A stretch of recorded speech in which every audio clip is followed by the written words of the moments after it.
Hello everyone, I hope करता हूँ कि तुम लोग काफ़ी ज़्यादा अच्छे होगे। तो आज की इस वीडियो में हम लोग बात करने वाले गेंशिन के 6.1 अपडेट में आने वाले कैरेक्टर्स की और आखिर में तुम्हें किस कैरेक्टर को पुल करना चाहिए। तो हाँ, अगर चैनल पे नए हो तो सब्सक्राइब, वीडियो को कर लो लाइक। चलो अब वीडियो को शुरू करते हैं। तो गेंशिन के 6.1 अपडेट के फर्स्ट फेज में आने वाली है नेफर और फुरीना और सेकेंड फेज में आने वाले हैं आर्लेकिनो और जोंगली। और हम लोग पहले फर्स्ट फेज के कैरेक्टर्स के बारे में बात करने वाले हैं, और हाँ वो भी मोस्ट इम्पोर्टेंटली नेफर के बारे में, क्योंकि नेफर एक्चुअली में एक न्यू कैरेक्टर होने वाली है।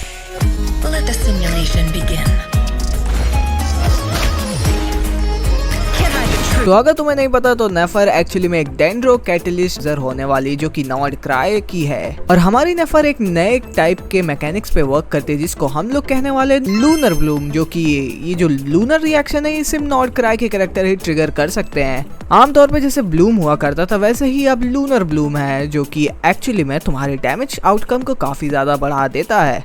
लेकिन क्या तुम्हें सही में नेफर को पुल करना चाहिए? चलो अब हम लोग इस पे बात करते हैं। अगर मेटा वाइज देखा जाए तो नेफर आने वाले one of the most strongest DPS में से एक होने वाली है, और डेंड्रो डीपीएस में तो मेरे ख्याल से ये सबसे ज्यादा स्ट्रॉन्गेस्ट होने वाली है। तो हाँ, फर्स्ट ऑफ ऑल अगर तुम्हारे पास एक अच्छा डेंड्रो डीपीएस नहीं है तो गो फॉर नेफर, क्योंकि ये एक न्यू कैरेक्टर है। और बोला ये भी जा रहा है कि जब कोलम्बीना रिलीज होगी तो नेफर को और भी ज्यादा बफ मिलने वाला है। लेकिन नेफर के साथ थोड़ा बहुत टीम रिस्ट्रिक्शन भी काफी ज्यादा है। Nefer most of the time Dendro और हाइड्रो कैरेक्टर्स के साथ ही यूज की जा सकती है, और अगर तुम्हारे पार्टी में नॉट क्राई कैरेक्टर्स और हैं उनको अगर तुम डालोगे तो नेफर को और भी ज्यादा बफ मिलेगा। और बफ से मुझे ये याद आया कि अगर तुम्हें सही में नेफर से एक बहुत ही तगड़ा डैमेज आउटपुट चाहिए तो तुम्हें उसकी सपोर्ट यानी लाउमा भी होनी चाहिए तुम्हारे पास। जैसे कि फ्लिंस को एनेफा की जरूरत है, स्कर्क को एस्कॉफिया की जरूरत है, वैसे नेफर को लाउमा की जरूरत है। Lauma is the best support for Nefer. और उसके बाद नेफर जो खतरनाक डैमेज देने वाली है ना, वो देख के तुम्हारे होश उड़ जाएंगे।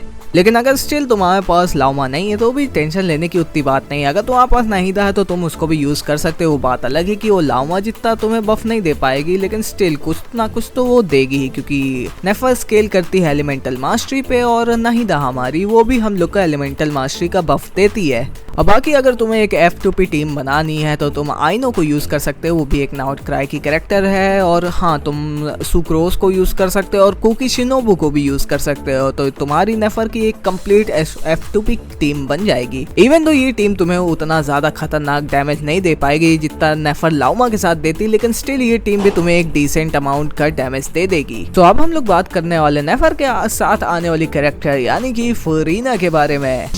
Let the show begin!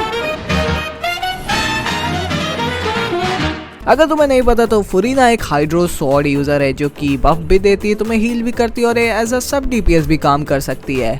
यानी कि फुरीना इज अ कंप्लीट ऑलराउंडर। और अगर तुम्हारे पास एक अच्छा सपोर्ट नहीं है तो तुम्हें फुरीना जोन निकालनी चाहिए, क्योंकि she is one of the best support in the game. लेकिन गेंशिन की कम्युनिटी के अंदर बहुत सारे लोगों का ये कहना है कि जब कोलम्बीना आएगी तो फुरीना की वैल्यू कम हो जाएगी।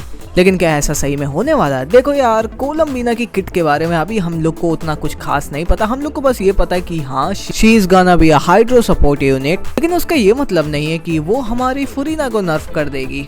सो हाँ, मेरे हिसाब से तो I will still recommend that कि तुम्हारे पास अगर फुरीना नहीं है तो तुम्हें निकाल लेनी चाहिए, क्योंकि फुरीना को तुम किसी भी टीम के अंदर यूज कर सकते हो। बहुत ही ज्यादा वर्सिटाइल और फ्लेक्सिबल है। एंड ऑफ कोर्स अगर तुम्हारे पास निवलेट पहले से पड़ा है तो तुम्हें फुरीना तो निकाल ही लेनी चाहिए भाई, क्योंकि इन दोनों का डुओ बहुत ही ज्यादा डेडली है एक दूसरे के साथ। तो चलो अब हम लोग बात करने वाले फेज 2 में आने वाले कैरेक्टर यानी आर्लेकिनो एंड जोंगली। तो पहले हम लोग अपनी दी फोर्थ फटुई हार्बिंजर यानी कि द नेव आर्लेकिनो के बारे में बात कर लेते हैं।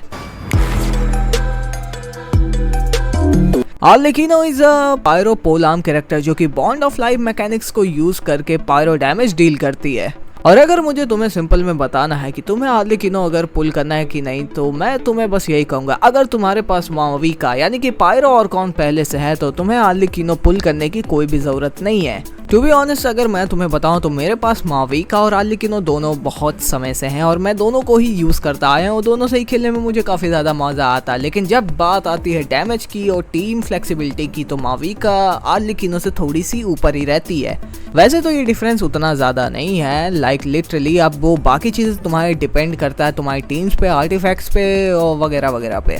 अगर मैं तुम्हें अपना एक्सपीरियंस बताऊं तो मेरे पास है C1 Mavuika without her signature weapon and Arlecchino with her signature weapon, और दोनों को मैं अच्छा खासा समय यूज कर चुका हूं। और टू बी ऑनेस्ट मेरी माविका आर्ली से ज्यादा डैमेज देती है, लेकिन स्टिल अगर तुम एक ऐसे प्लेयर हो जिसके पास माविका नहीं है यानी कि पायरो ऑर्कॉन नहीं, तो तुम्हें आर्लिकीनो निकाल लेनी चाहिए क्योंकि आर्लिकीनो इज स्टिल वेरी स्ट्रॉन्ग। बहुत सारे लोग कहते हैं कि माविका ने आर्लिकीनो को नर्फ कर दिया है, लेकिन मुझे ऐसा नहीं लगता क्योंकि दोनों का प्ले स्टाइल बहुत ही ज्यादा अलग लगता है और दोनों ही बहुत ही अलग वे में डैमेज देते हैं। बाकी अब ये तुम पे डिपेंड करता है कि तुम्हें माविका ज्यादा अच्छी लगती है या फिर आर्लिकीनो। अब जो कैरेक्टर तुम्हें ज्यादा अच्छा लगता है तुम उसे भी पुल कर सकते हैं, क्योंकि दोनों के बीच में वैसे डिफरेंस तो है कि माविका ज्यादा स्ट्रॉन्ग है आर्लिकीनो से, लेकिन स्टिल अब ये चीज तुम पे डिपेंड करती है कि तुम्हें कौन सा कैरेक्टर ज्यादा अच्छा लगता है, क्योंकि जब गेम में मजा आएगा तभी तो फन है गेम को खेलने का। और फिर हम लोग बात करते हैं इस अपडेट में आने वाला लास्ट कैरेक्टर यानी कि हमारे जियो ऑर्कॉन यानी ज़ोंगली के बारे में।